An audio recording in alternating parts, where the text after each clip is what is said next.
The Polar Express, written and illustrated by Chris van Allsburg.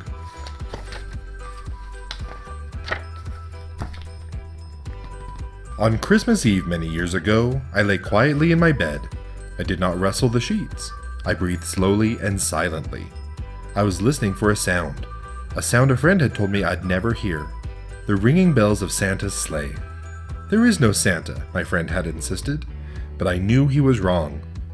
Late that night, I did hear sounds, though not of ringing bells. From outside came the sounds of hissing steam and squeaking metal. I looked through my window and saw a train standing perfectly still in front of my house. It was wrapped in an apron of steam. Snowflakes fell lightly around it. A conductor stood at the open door of one of the cars. He took a large pocket watch from his vest, then looked up at my window. I put on my slippers and robe. I tiptoed downstairs and out the door.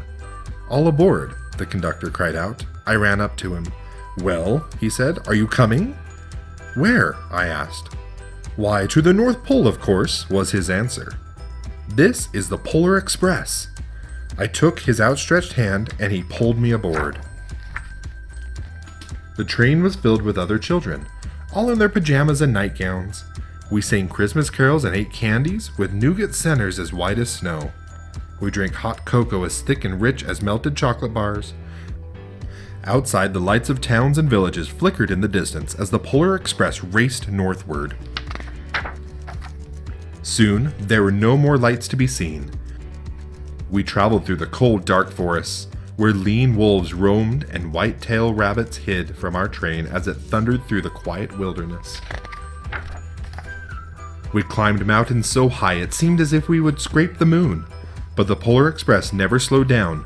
Faster and faster we ran along, rolling over peaks and through valleys like a car on a roller coaster. The mountains turned into hills, the hills to snow-covered plains.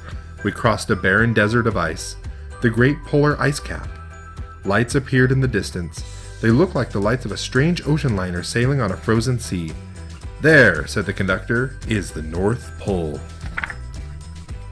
The North Pole.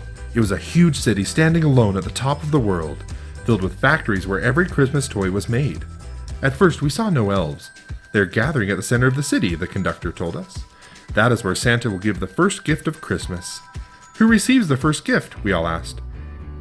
The conductor answered, "He will choose one of you." "Look!" shouted one of the children, "the elves!" Outside, we saw hundreds of elves. As our train drew closer to the center of the North Pole, we slowed to a crawl. So crowded were the streets with Santa's helpers when the Polar Express could go no farther. We stopped and the conductor led us outside. We pressed through the crowd to get to the edge of the large open circle. In front of us stood Santa's sleigh. The reindeer were excited. They pranced and paced, ringing the silver sleigh bells that hung from their harnesses. It was a magical sound, like nothing I'd ever heard. Across the circle, the elves moved apart and Santa Claus appeared. The elves cheered wildly. He marched over to us and, pointing to me, said, "Let's have this fellow here." He jumped into his sleigh. The conductor handed me up. I sat on Santa's knee and he asked, "Now what would you like for Christmas?" I knew that I could have any gift I could imagine, but the thing I wanted most for Christmas was not inside Santa's giant bag. What I wanted more than anything was one silver bell from Santa's sleigh. When I asked, Santa smiled, then he gave me a hug and told an elf to cut a bell from a reindeer's harness. The elf tossed it up to Santa. He stood, holding the bell high above him, and called out, "The first gift of Christmas!" A clock struck midnight as the elves roared their approval. Santa handed the bell to me, and I put it in my bathrobe pocket. The conductor helped me down from the sleigh. Santa shouted out the reindeers' names and cracked his whip. His team charged forward and climbed into the air. Santa circled once above us, then disappeared in the cold, dark polar sky. As soon as we were back inside the Polar Express, the other children asked to see the bell. I reached into my pocket, but the only thing I felt was a hole. I had lost the silver bell from Santa Claus's sleigh. "Let's hurry outside and look for it," one of the children said.